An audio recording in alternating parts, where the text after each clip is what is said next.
উনি বলছেন ওর সমস্যা চওড়া আছে 4 ফুট 4.5 ফুট ভেতর দিয়ে দেখা যায়। বলতে সামনে যাবো, সামনে বল। উনি বলছে ভিডিও করে দেন। হ্যাঁ ঠিক আছে। উঁচু মতো যেটা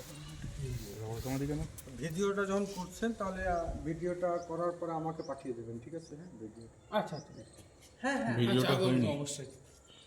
একটু জুম করে ভেতরটা না। তো বলি এদিকে আসুন।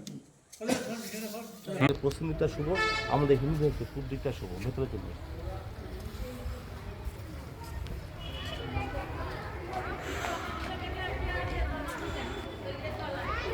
আঠারোশো 97 ভূমিকম্প হয়।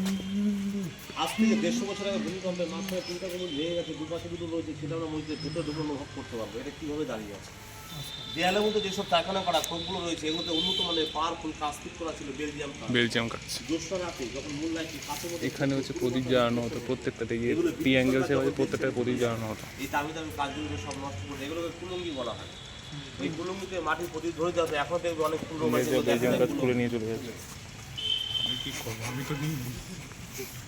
এখানে সব প্রদীপ জ্বল। বাগানিগুলো সব নতুন বাবা মুকুটগুলি খার আমলে এই মাঠের মধ্যে সপ্তাহে দিন সবজি বাজার বসতো। আজ থেকে 300 বছর আগে এখানে একটা কাঁচা আমলের মার্কেট বসতো, যার জন্য জায়গাটার নাম হয়ে গেছে আজই সবজি কাঠরা সবজি। কাঠরা মিলস হচ্ছে গঞ্জ বা বাজার মার্কেট। এই যে দুপাশে দুটো মিনার রয়েছে, কাজ ছিল সকাল বিকাল এর উপরে আজান দেওয়া হতো আর বাইরে পুরাতে সত্যি থেকে ফলো করা হতো। নিচের ঘরগুলো মাদ্রাসা পড়াশোনা হতো, উপরে ঘরে একসাথে 700 লোক বসে কোরআন শরীফ পাঠ। আমরা কোনো মন্দিরে গেলে বা মসজিদে গেলে মাথা নিচু করতে হয়, মসজিদকে সম্মান জানাতে হয়, মসজিদের প্রত্যেকটা গেটের হাইট নিচু করে দেওয়া হয়। ঢোকার সময় মাথা নিচু মানে মসজিদকে সম্মান করা, সেলাম করা। এটা মুসুক খলিফা তৈরি করে 1770 2 বছরে বানিয়েছে।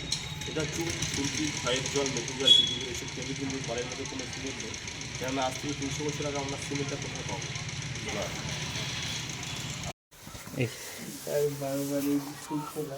কিছু করার নেই, একটু খুলতেই হবে একটা জায়গায়। হ্যাঁ এইগুলো হচ্ছে ধর্মীয় স্থান, পবিত্র স্থান। ইনি হচ্ছেন হজরত শাহ শফি রহমত আলী। মিডিল একটা ওনার মেয়ে, পাশে একটা ওনার স্ত্রী। এখানে 3খানা আছে। ইনি হচ্ছেন সেই মহামানবের ফ্যামিলি নিয়ে উনি শুয়ে আছেন, যার মাধ্যম দিয়ে স্পিরিচুয়াল কারামতি যেগুলো সেগুলো ঘটে এখনও। এখানে যে যা মনের আশা নিয়ে আসে এই দরবারে, সেই এই দরবার থেকেই তার মনে আশাঙ্কা পূরণ হয়। যদি বাবা তার প্রতি সহায় থাকে, এই বাবার উদ্দেশ্যে মানে প্রোগ্রামগুলো হয়। এই বাবার স্বপ্নযোগে আসলেন হজরত দাতা করিম খান। তিনি আফগানিস্তান থেকে এসেছিলেন স্বপ্নযোগে ডেকে মৃত্যু হয়ে।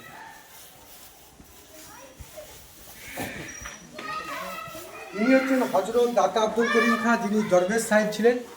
ইনার কারামাত ছিল আমাদের গ্রামে জ্বর জ্বালা হতো, থাবা দিয়ে দিত, ভালো হয়ে যেত। কুষ্ঠরোগ হলে থুতু লাগিয়ে দিত, ভালো হয়ে যেত। এবং যেদিন দেহ রাখলেন সেদিন নিজের দেহ ছেড়ে দিয়ে কীটেশ্বরী মন্দির হয়ে নিয়ে হাঁটতে চলে যাচ্ছে। ওই দিক থেকে লালবাগ মার্কেটে ধান বিক্রি করার জন্য কিছু লোক আসতো, বাবাকে চিনত, সালাম দিয়েছে কোথায় যাবে, ইনি পশ্চিমে যাওয়া বলে বেরিয়ে গেছে। এসে দেখছে এখানে রাজপাট ঝোলানো হচ্ছে। কী ব্যাপার? ইন্তেকাল হয়েছে। এখনই আমাদেরকে সালাম দিয়ে বেরিয়ে গেল ভোরের বেলা।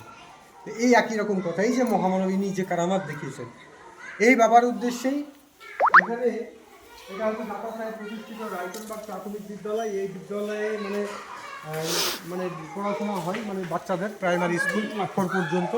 আর এইটা হচ্ছে মানে স্টেজ।